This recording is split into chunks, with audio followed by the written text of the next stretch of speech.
사람 마음은 눈에 보이지 않죠. 그가 나를 사랑한다고 말할 땐 나도 믿었어요. 그가 다시는 과거를 돌아보지 않겠다고 했을 땐 나도 믿고 싶었고요. 하지만요, 그 사람이 내가 출장을 간 날마다 누군가의 무덤을 다녀온다는 걸 알게 되었을 때, 그 무덤이 전처의 것이었다는 걸 알았을 때, 내가 사랑한 사람은 과연 현재를 살고 있었던 걸까요? 아니면 그 사람에게 난 그저 빈자리의 채움이었을까요? 그럼 오늘의 사연 시작하겠습니다. 결혼해줘요. 나 이제 당신 말고는 없어요. 그 사람은 말했었다. 눈을 똑바로 마주보며.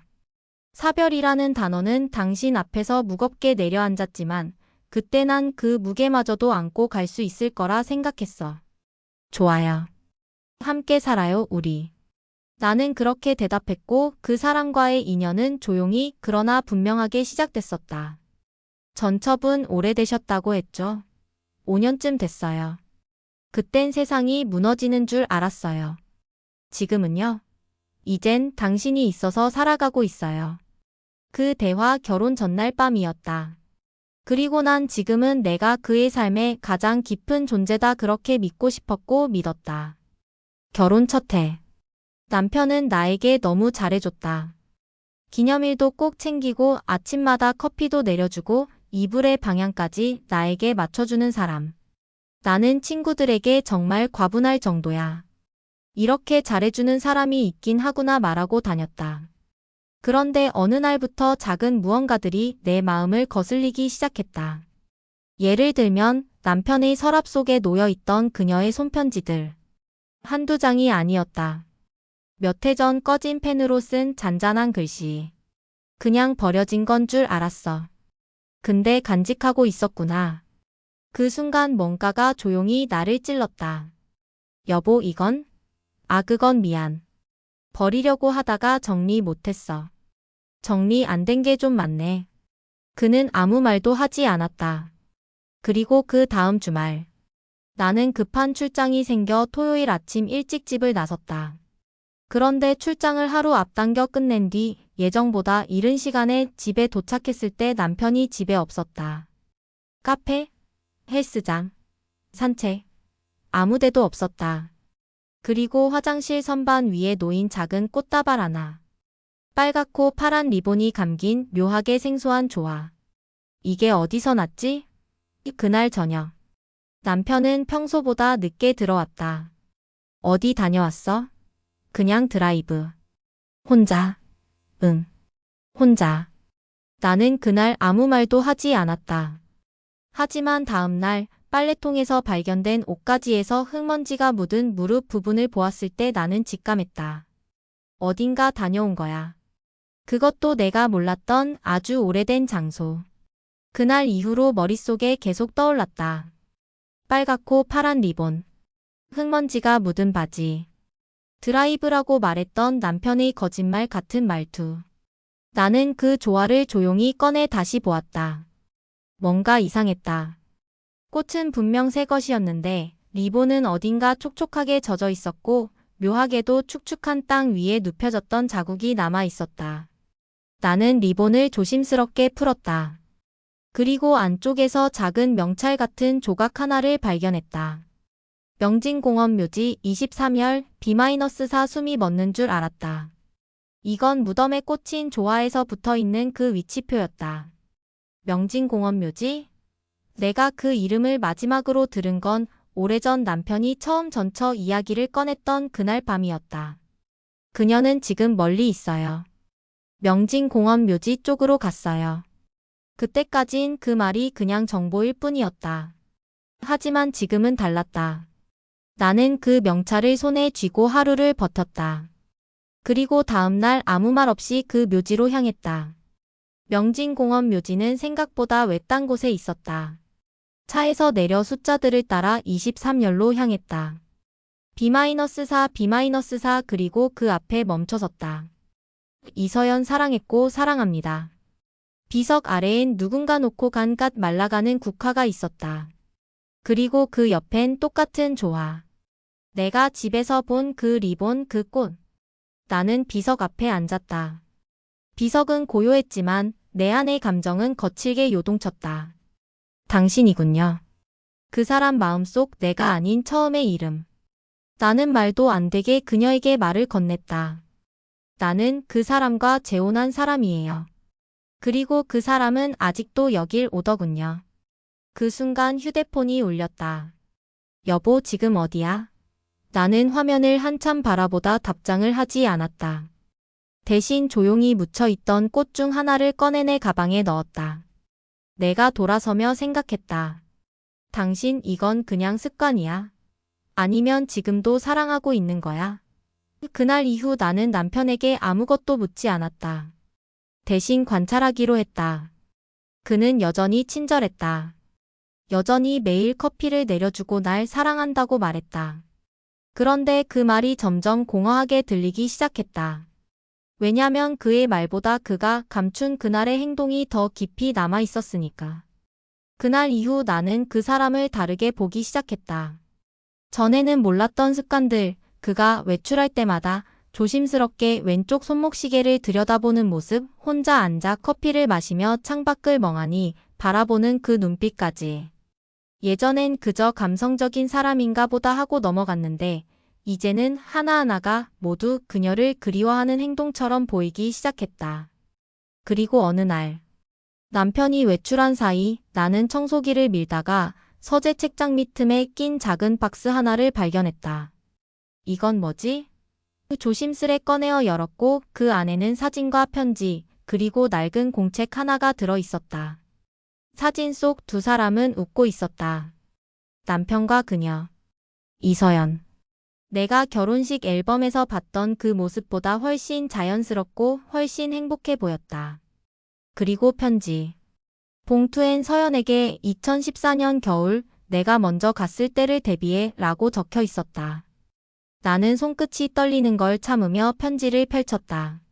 서연아, 혹시 네가 나보다 먼저 떠났다면 이 편지를 열어본다는 건 내가 얼마나 참담한 사람인지를 스스로 마주하는 일이겠지. 나는 아직도 네가 없는 세상이 믿기지 않을 것 같아.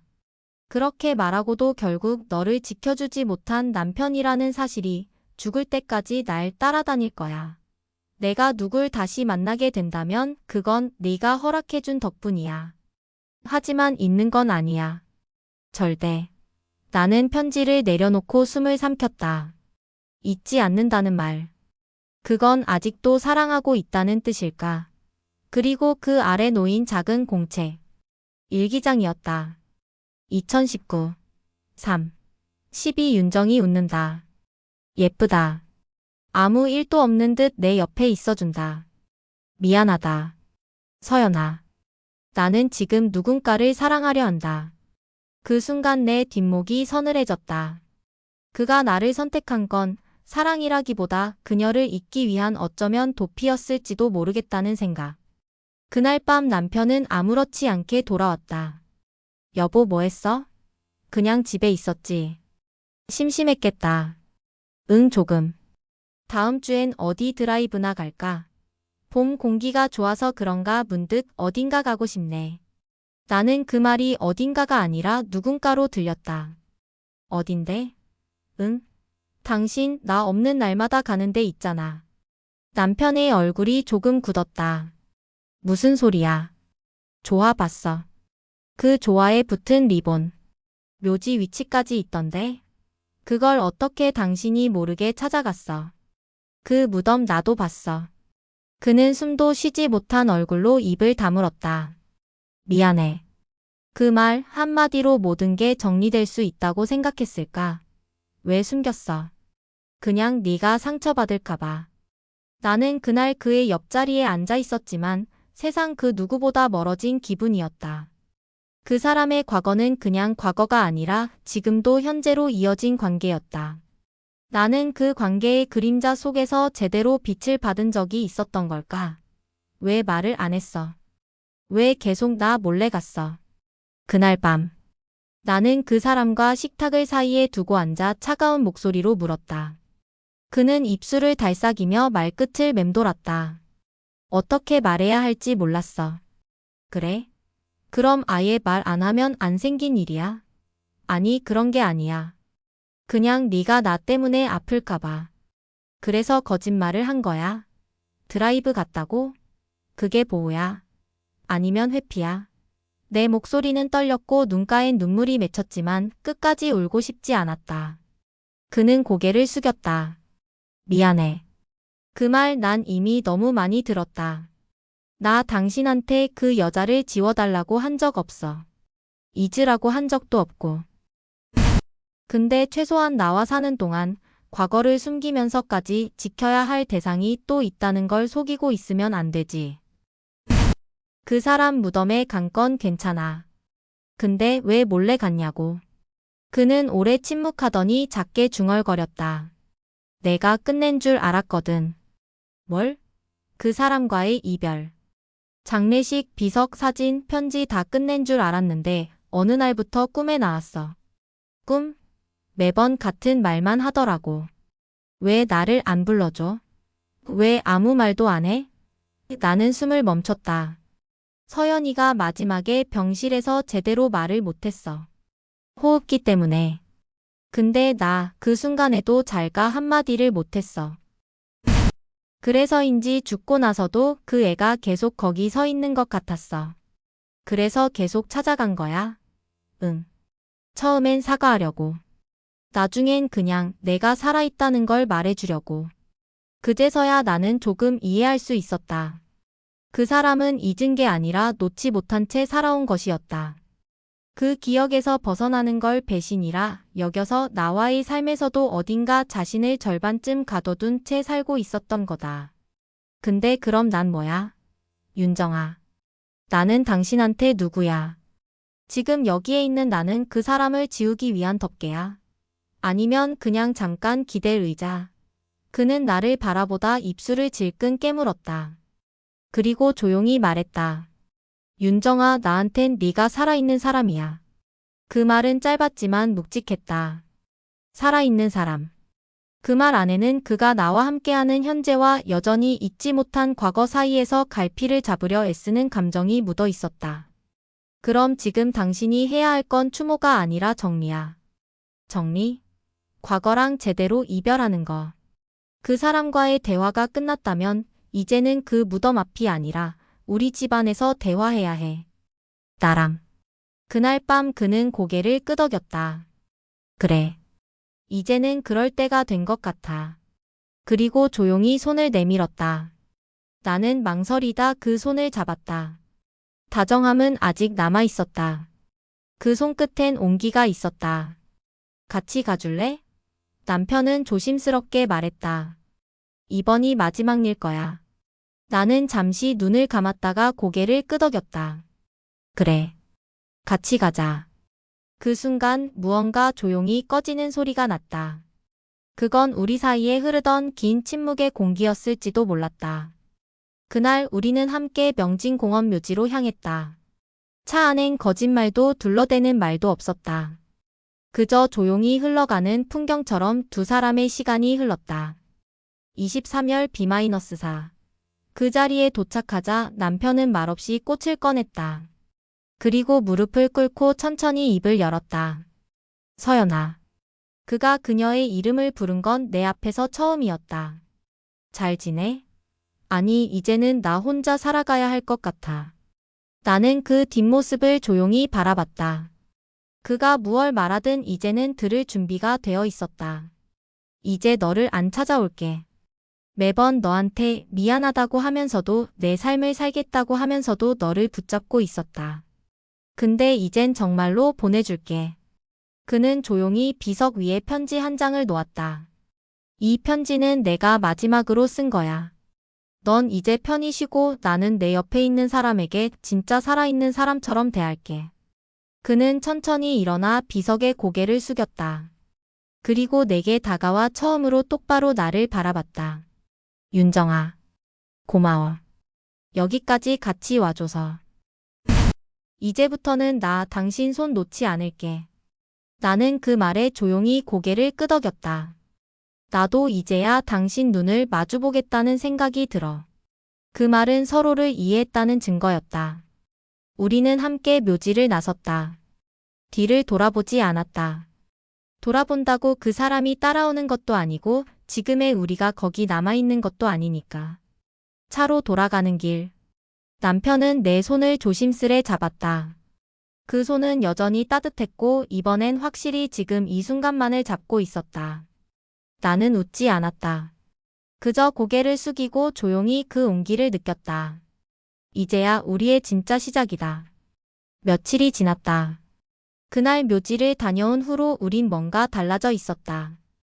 아주 큰 변화는 아니었다. 하지만 마주 앉아 아침을 먹을 때 눈빛을 피하지 않게 되었고 퇴근 후 집에 들어왔을 때 인사말 속 숨겨진 눈치를 보지 않게 되었다. 그리고 그 사람의 말투에서 어딘가 미안해하는 기색이 조금씩 사라지고 있었다. 여보. 응? 혹시 지금까지 내가 말 안 해줘서 답답했던 거 있었어? 나는 조심스레 물었다. 그는 잠시 머뭇거리더니 고개를 끄덕였다. 있었지. 뭔데? 너 나한테 늘 웃어줬잖아. 그게 왜? 그게 가끔은 무섭더라. 그 말이 의외라 나는 눈을 크게 떴다. 내가 웃는 게 무서웠다고? 응. 그 웃음이 너무 얇아 보여서. 속으로는 계속 울고 있는 것 같았거든.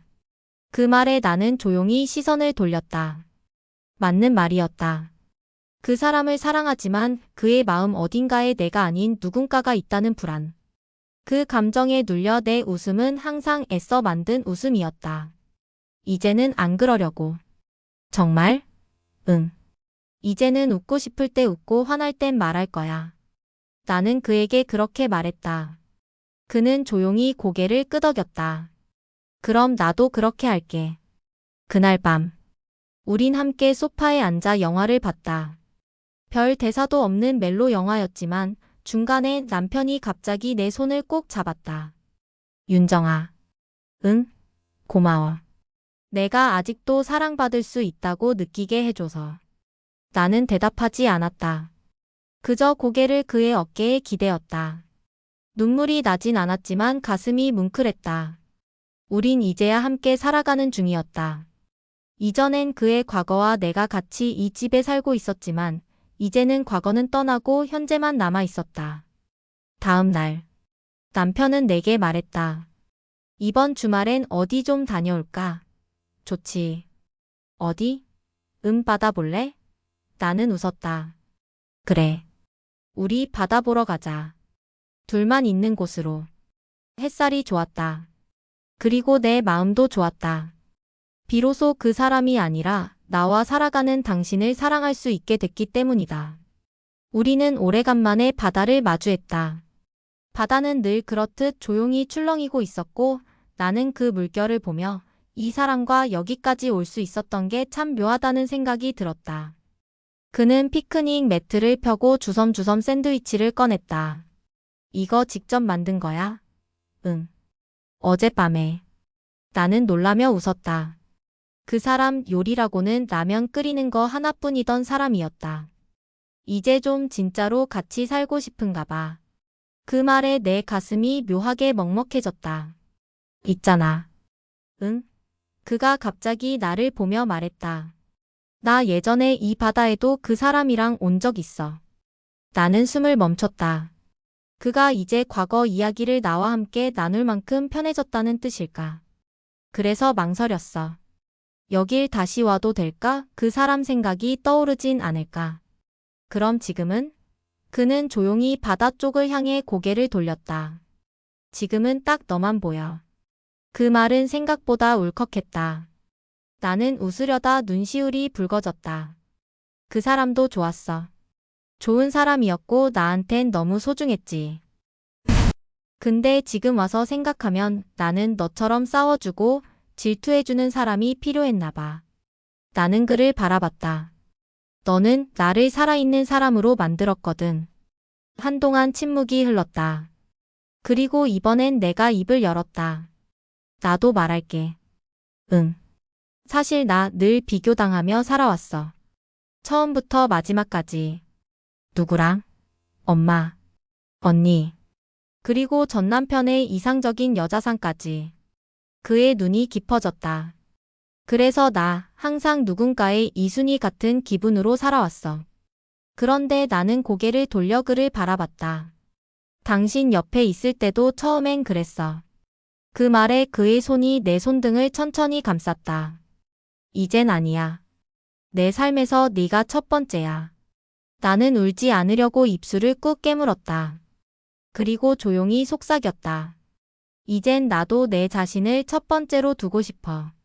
누구의 대체품도 아니고 누구의 그림자도 아니고 그냥 내 삶의 주인공으로 살고 싶어. 그는 고개를 끄덕였다. 같이 그렇게 살자. 바다는 여전히 출렁였고 그 사람은 내 옆에 있었다. 지금은 누구의 무덤도 누구의 추억도 아닌 우리 둘의 현재가 조용히 살아 숨쉬고 있었다. 여행에서 돌아온 다음 날, 남편은 조심스럽게 말했다. 윤정아, 혹시 서연이 물건 좀 같이 정리해 줄래? 나는 잠시 멈칫했지만 곧 고개를 끄덕였다. 그래. 같이 하자. 그 순간 그의 얼굴에 어린 미안함과 고마움이 뒤섞인 표정이 나는 이상하게도 따뜻하게 느껴졌다. 우리는 서재 한쪽 벽장 문을 열었다. 거기엔 서연이라는 이름의 시간들이 고스란히 들어 있었다. 사진, 손편지, 약봉지, 그리고 작은 털목도리 하나. 나는 하나하나 손으로 만졌다. 그것은 그 사람의 과거였지만 지금 이 순간엔 우리 둘의 과정이기도 했다. 이거 그 사람 목소리야. 그가 작은 녹음기를 꺼냈다. 병원에서 남긴 거야. 마지막 치료 전날 밤. 나는 조용히 고개를 끄덕이며 그 녹음을 함께 들었다. 당신 너무 많이 울지 마요. 이제부턴 당신도 살아야 하니까. 그리고 혹시라도 누군가와 다시 웃게 된다면 나 그거 질투 안 할게요.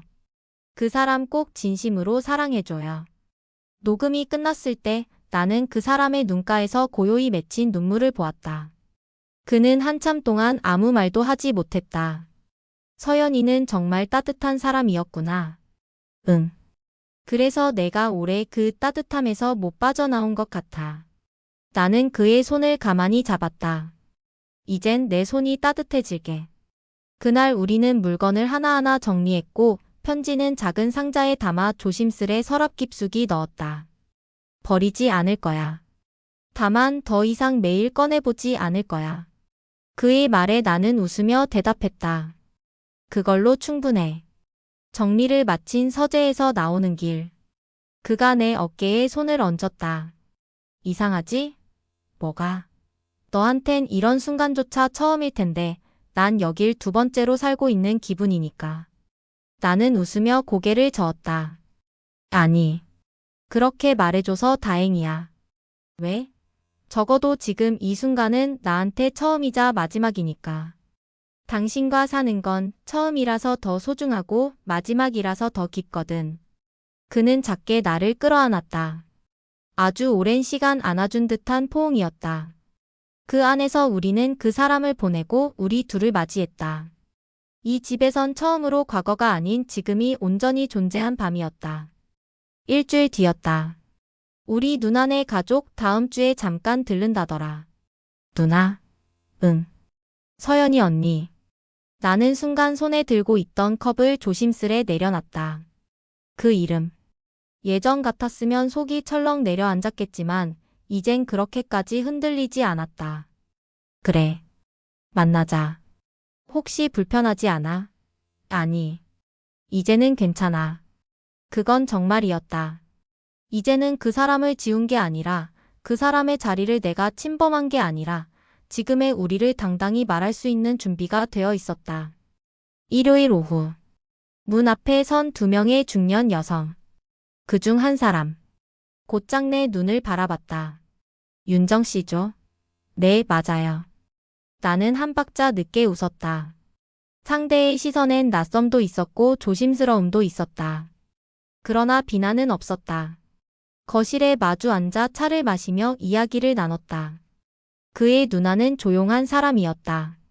처음엔 대부분의 말을 남편이 했고 나는 그저 고개를 끄덕이며 듣기만 했다. 그러다 그녀가 문득 말을 꺼냈다. 서연이 유품은 다 잘 정리하셨어요. 남편이 대신 대답했다. 응.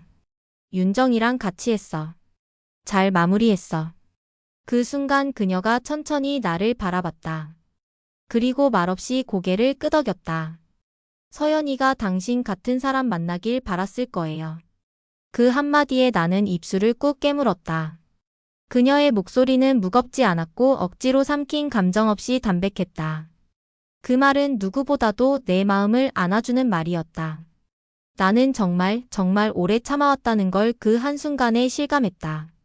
그리고 내 안에 고여있던 응어리가 조용히 풀어졌다. 감사해요. 그렇게 말해주셔서. 감사할 건 없어요. 이젠 그 사람 대신 당신이 그 자리에 있어줘야 하잖아요. 나는 그제야 정말로 그 사람이 아닌 내 이름으로 이 집에 들어온 느낌이었다. 그날 밤 남편은 내 어깨를 감싸 안으며 말했다. 이젠 누가 뭐래도 너는 내 아내야. 그리고 그 누구와도 비교할 수 없는 나의 지금이야. 나는 그 말보다도 그 눈빛에서 더 큰 진심을 느꼈다. 그 안엔 더 이상 과거도 미안함도 없었다. 이제야 나는 그 사람의 옆자리가 아니라 그 사람의 앞날을 함께 걷는 사람이 되었다는 걸 확실히 느낄 수 있었다. 그리고 그게 얼마나 큰 의미인지를 지금껏 살아오며 가장 깊이 느꼈다. 그날 이후 우린 조금 더 가까워졌다. 서로의 과거를 마주하고 누구도 말하지 못했던 그림자를 정리한 뒤의 일상이었다. 하지만 결혼 생활이란 게 과거만 정리한다고 모든 게 쉬워지는 건 아니었다. 여보, 이건 이렇게 넣는 거 아니야. 옷이 다 구겨지잖아. 미안, 또 내가 했네. 작은 일에도 가끔 엇박자가 생겼다. 오늘은 내가 좀 쉬고 싶었어. 근데 왜 꼭 지금 설거지 얘기를 해야 돼? 나는 네가 말 안 하면 몰라. 그럴 때마다 우린 잠깐씩 등을 돌렸다가 조용히 돌아보곤 했다. 우리 왜 이러지? 사람이니까 그래. 너무 오래 조심하면서 살았잖아. 서로 다치지 않으려고 말도 삼키고 감정도 덮고. 이제는 이런 소소한 다툼도 괜찮아. 그게 우리 진짜 모습이니까. 그 말에 나는 처음으로 이 갈등조차 사랑의 일부라고 느꼈다. 우리는 더 이상 누군가를 배려하기 위해 억지로 맞추는 사이가 아니었다. 이제는 그저 사람 대 사람으로 사랑하는 사람과 살아가는 모습 그대로였다. 어느 날 밤, 남편이 작은 상자를 꺼냈다. 이거 그때 전혀 못해줬던 거. 뭐야? 프러포즈. 나는 놀란 눈으로 그를 바라봤다. 지금? 응. 지금이니까 의미 있어. 이제야 정말 너만을 위한 프러포즈니까. 상자 안엔 조용한 디자인의 반지가 들어있었다. 화려하지 않았지만 이 사람의 진심이 고스란히 담긴 작은 약속이었다. 윤정아. 지금까지 참 고마웠어. 내 옆에서 내 과거도 내 현재도 안아줘서. 이제는 앞으로의 나만 봐줘. 나는 지금부터 온전히 너만 보고 살 거야. 나는 그 반지를 받으며 살짝 떨리는 손으로 말했다. 나도 지금껏 누군가의 그림자만 밟아왔는데 이제는 처음으로 내 이름을 불러주는 당신 옆에 서볼게. 그 밤 우린 소박한 케이크를 꺼내 촛불을 켰다. 그리고 서로를 바라보며 작게 웃었다. 그 웃음엔 불안도 미안함도 없었다. 오로지 지금 이 순간을 함께하고 싶은 마음뿐이었다. 아마도 진짜 부부란 완벽하게 사랑하는 사람들이 아니라 불완전한 두 사람이 서로의 상처를 알아보며 끝까지 머물기로 약속한 사람들이 아닐까. 그 사람은 이제 더 이상 과거가 아닌 내 사람이었다. 시청해주신 여러분 진심으로 감사합니다. 이 이야기가 마음에 와 닿으셨다면 구독과 좋아요 한 번씩 그리고 댓글로 응원해주세요. 여러분의 응원은 더 좋은 이야기로 돌아옵니다. 지금까지 미소 한 줌 이야기였습니다. 감사합니다.